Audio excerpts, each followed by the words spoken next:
Hey guys, so a little update, a couple things. First of all, my channel recently reached 100 subscribers. That's always good news, isn't it? I never really had a strong vision for this channel when I first started it. Well, when I first started my other one and then migrated to this channel. I just wanted to start talking about random things that I felt were important. I also wanted to keep a video diary because I simply didn't have the energy to write an actual, to actually start journaling or to even start blogging or writing.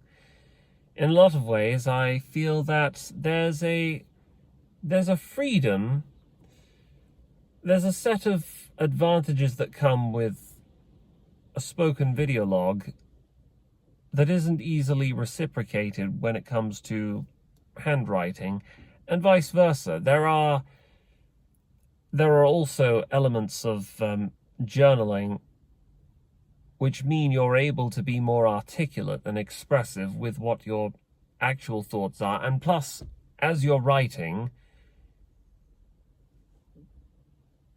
you have the ability for your thoughts can change shape, and you can stop to find the right words, and you can revise things that you've written in a way that you can't do when you're speaking in front of a camera, because we don't always speak that effectively when we're not reading from a script. But anyway, I'm really pleased nonetheless with how this channel's taken off. I mean, 100 subscribers, it's not a lot, but I've noticed that every now and then there's a couple of regular viewers who often tune into my videos, and I'm delighted that I've found myself a miniature audience from places around the world I didn't expect would have any reason to find out. Like Harveymail, for instance. Thank you for watching my videos, Harveymail. Harveymail asked me a very specific question. He asked me a bunch of questions on my when I made a post on my community tab, and I'll get to answering that probably in a later video. Who else is there? Electronica Archives. Thank you, buddy. I hope everything's going all right in your life, Electronica. I'm going to call him Electronica. I'm not going to use his real name because I feel like I haven't earned permission to do that yet. And I respect people's rights to privacy. And also Finding Gnosis, and he's gone out of his way to invite me to attend many of his live streams. And I wish I were in a position to accept more often and contribute more.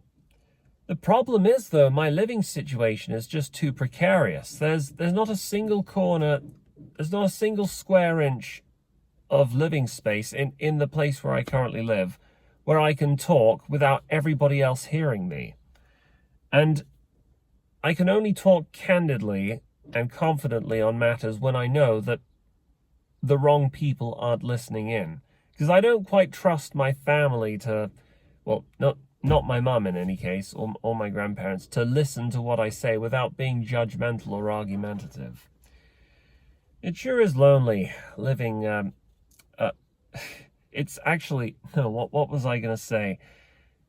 Who would have thought that it's lonelier being in a house surrounded by people who you can't fully articulate your real views with, than being in a house where there's no one else and being actually being alone. I phrase that rather clumsily, but what I'm trying to say is there's loneliness, that there's being alone, and then there's being surrounded by people who aren't receptive to your way of thinking, or people who you have reason to believe might take action against you or might start some kind of argument if they find out. And anyway, that's more or less my given situation. But I'm grateful the same to Finding Gnosis for inviting me every now and then. And if things improve, that's if, by the way, because the question is, surely at some point in the future, I might get my own bedroom again, but it's not a given at this current point in time. Gosh, in a few weeks' time, it will have been a year, 365 days, since my brother, my mother, and I pulled up stakes. We moved house to the Isle of Wight, and our new house, the construction work still haven't been completed yet, and it's been a year. We've been homeless for a year now. I don't know how my grandparents have put up with us for this long. God bless them. I love them to bits, but they deserve better. They deserve their own privacy. They deserve all the space that we're taking from them, you know. Anyway, once that hypothetical future arrives, then I will probably be in I'll be in a much more social mood because that's how I am. I tend to be more social and outgoing and more confident around people when things are going good in my life. When things are going bad, it's the opposite. I tend to withdraw, I tend to self-isolate, I tend to fob off other people when they ask if I'd like to hang out.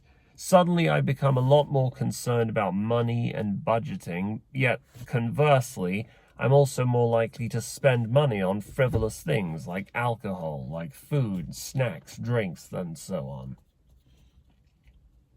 It's not something I'm proud of, but I'm sure it's something that lots of you can contend with. There are probably others who watch my videos every now and then,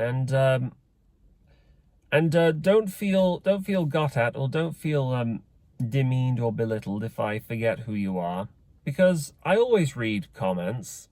I typically heart the comments to indicate my support or my approval.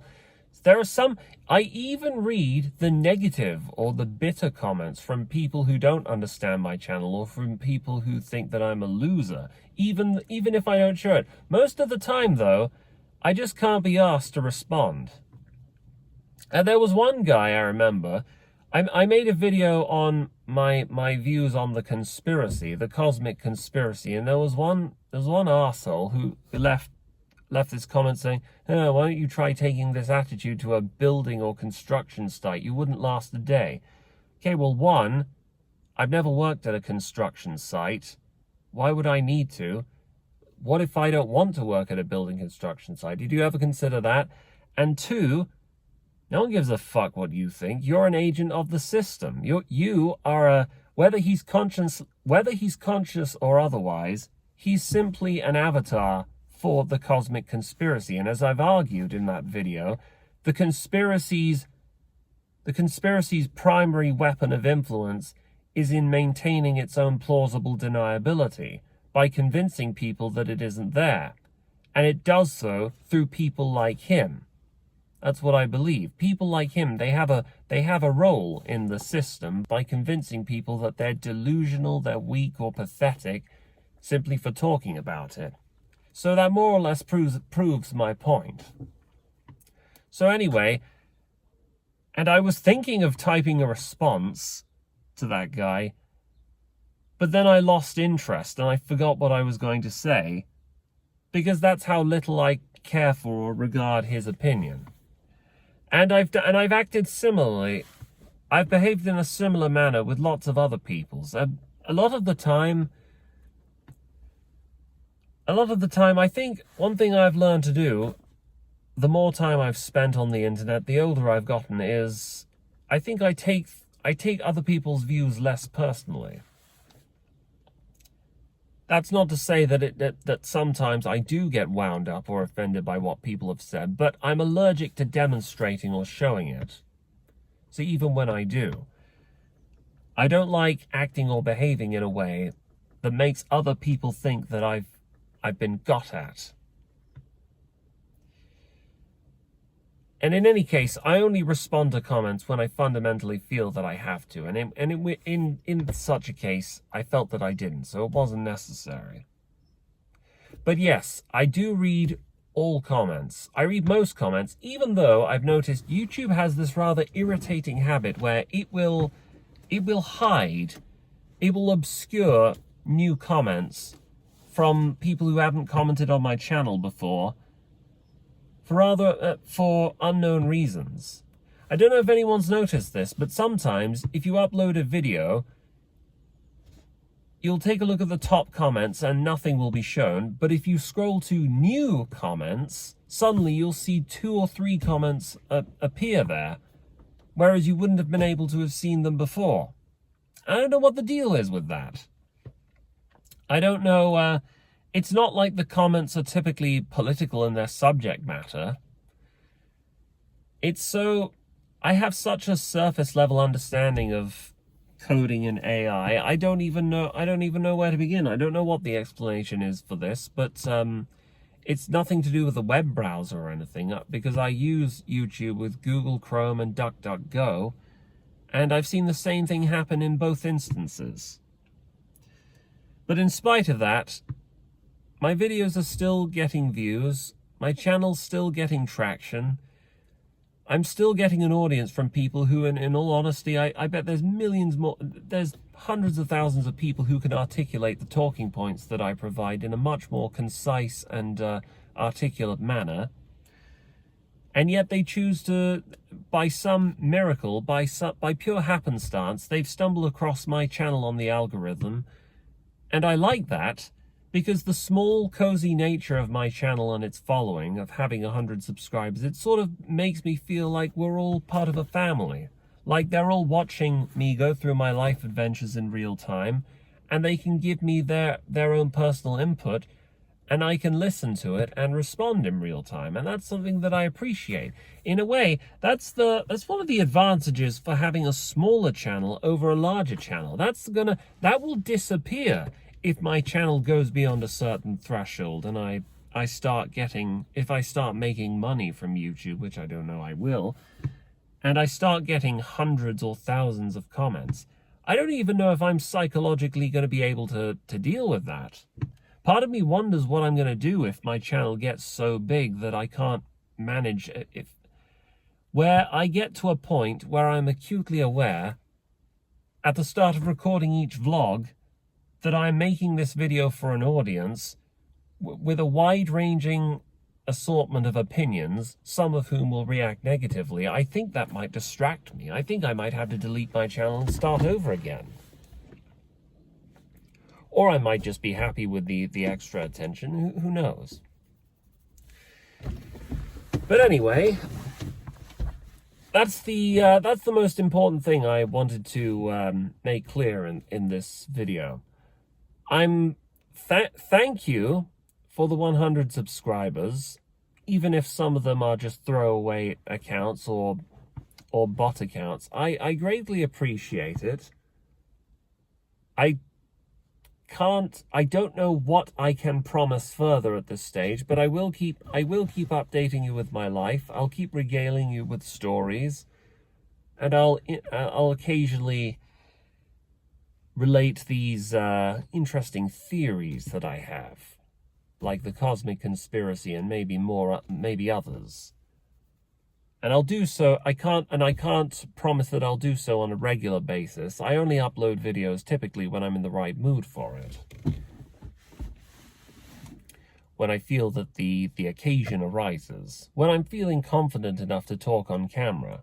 Because when things are going wrong, because when something bad happens, I become a lot more camera shy, and I just tend to lie down. I lose all motivation, and I don't feel like doing anything.